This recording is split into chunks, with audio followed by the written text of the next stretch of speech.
قومی آواز کے ناظرین خوش آمدید۔ 20 سال افغان طالبان کے ساتھ لڑنے کے بعد آج امریکہ دم دبا کر افغانستان سے بھاگ رہا ہے، اور مجھے آج بھی امریکی سینیٹر کی وہ بات یاد آتی ہے جس نے کہا کہ پاکستان کی وجہ سے امریکہ کو افغانستان میں شکست ہوئی ہے۔ ہم آج تک پاکستان کی انٹیلیجنس ایجنسی کو سمجھ ہی نہیں سکے، اور میری جان امریکہ بہادر، تم پاکستان کی انٹیلیجنس ایجنسی کو چھوڑو، تم میرے رب کی طاقت کے سامنے تو کچھ بھی نہیں۔ دوستو، آج کی ویڈیو میں 2 بڑی خبریں آپ کے ساتھ شیئر کریں گے، جس میں آپ کو بتائیں گے افغانستان میں کیسے غیبی مدد آن پہنچی ہے، اور دوسرے نمبر پر ہم یہ بھی کلیئر کریں گے امریکی لسٹ میں پاکستان شامل ہے بھی یا نہیں، اور سب سے بڑھ کر پاکستان امریکہ تعلقات میں اب کون سا بڑا بریک تھرو ہونے جا رہا ہے۔ دوستو، ویڈیو کی تفصیل میں آگے بڑھنے سے قبل اگر آپ نے قومی آواز کو ابھی تک سبسکرائب نہیں کیا تو اسے سبسکرائب اور بیل آئیکن پر کلک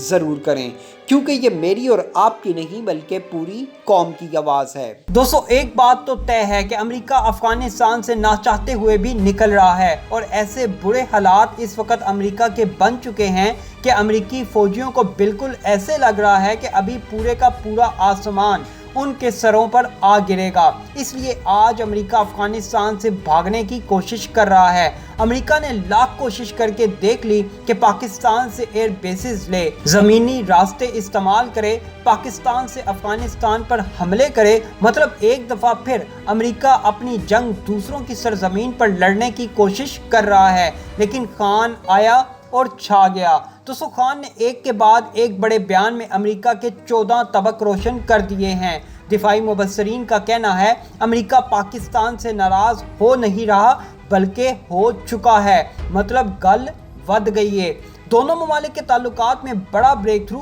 ہو چکا ہے۔ آج دونوں ممالک کی صورتحال یہ ہے کہ امریکہ کے سامنے جو پاکستان ہمیشہ جی حضوری کرتا تھا، آج وہ پاکستان امریکہ کی آنکھوں میں آنکھیں ڈال کر دیکھ رہا ہے، اور یقین کریں یہ دنیا میں پہلا ایسا ملک ہے جو بین الاقوامی قرضوں میں ڈوبا ہوا ہے، لیکن اس کے باوجود خان نے ملکی خود مختاری پر کوئی آنچ نہیں آنے دی۔ مبصرین کا کہنا ہے اب امریکہ کی طرف سے پاکستان کے خلاف رد عمل آنا شروع ہو جائے گا، جس کی پہلی کڑی آج ہمیں دیکھنے کو مل گئی۔ امریکہ کی طرف سے پاکستان کو child soldier prevention act list میں شامل کیے جانے پر کئی حلقوں نے تشویش کا اظہار کیا ہے، اور اسے اسلام آباد اور واشنگٹن کے درمیان بڑھتی ہوئی دوری کا عکاس قرار دیا ہے۔ 638 صفحات کی اس رپورٹ کے صفحہ نمبر 49 پر پاکستان کا تذکرہ کیا گیا ہے، اور یہ بتایا گیا ہے کہ پاکستان کو ایسے ممالک کی فہرست میں شامل کر لیا گیا ہے جو کم عمر سپاہیوں کو بھرتی کرتے ہیں۔ دوستو، یہ ہیں وہ معاملات جو اب امریکہ کی طرف سے پاکستان کے خلاف آپ کو دیکھنے کو ملیں گے۔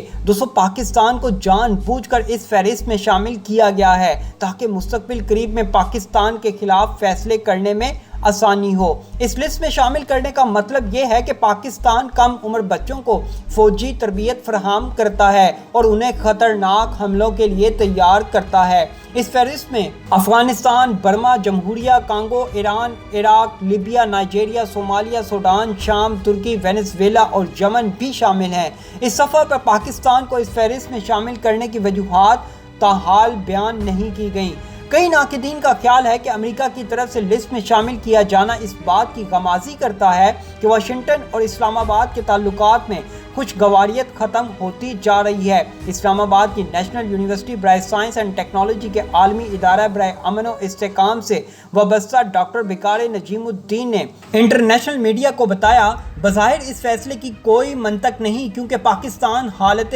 جنگ میں نہیں، نہ ہی پاکستان کسی اور ملک کے ساتھ جنگ کر رہا ہے، تو اس طرح سے کم عمر سپاہیوں کو زبردستی بھرتی کرنے کا سوال ہی پیدا نہیں ہوتا۔ ایسا لگتا ہے کہ واشنگٹن پاکستان آرمی پر دباؤ ڈالنا چاہتا ہے، اور اس فیصلے سے بھی پاکستان کی فوج متاثر ہو سکتی ہے۔ دوستو، واشنگٹن کے لیے اب اسلام آباد کی اہمیت ختم ہو چکی ہے، اور یہ کہ آنے والے وقتوں میں پاکستان اور امریکہ کے درمیان معاملات مزید بگڑ جائیں گے۔ ان کا کہنا ہے یہ فیصلہ اس بات کی عکاسی بھی کرتا ہے کہ امریکہ کے لیے پاکستان کی اہمیت ختم نہیں ہو رہی بلکہ ختم ہو چکی ہے۔ فرنٹ لائن اسٹیٹ کی وجہ سے پاکستان کو جو رعایت مل رہی تھی اب وہ ختم ہو رہی ہے۔ نہ صرف امریکہ کی طرف سے انسانی حقوق، اقلیتوں کے حقوق اور دوسرے مسائل پر پاکستان کے حوالے سے مزید رپورٹ آ سکتی ہیں، بلکہ یورپی یونین کی طرف سے بھی ان مسائل پر رپورٹس آئیں گی۔ دوستو، در حقیقت امریکہ ہر طرح سے اب پاکستان کو غیر مستحکم کرنے کی کوشش کرے گا۔ آج آپ دیکھ لیں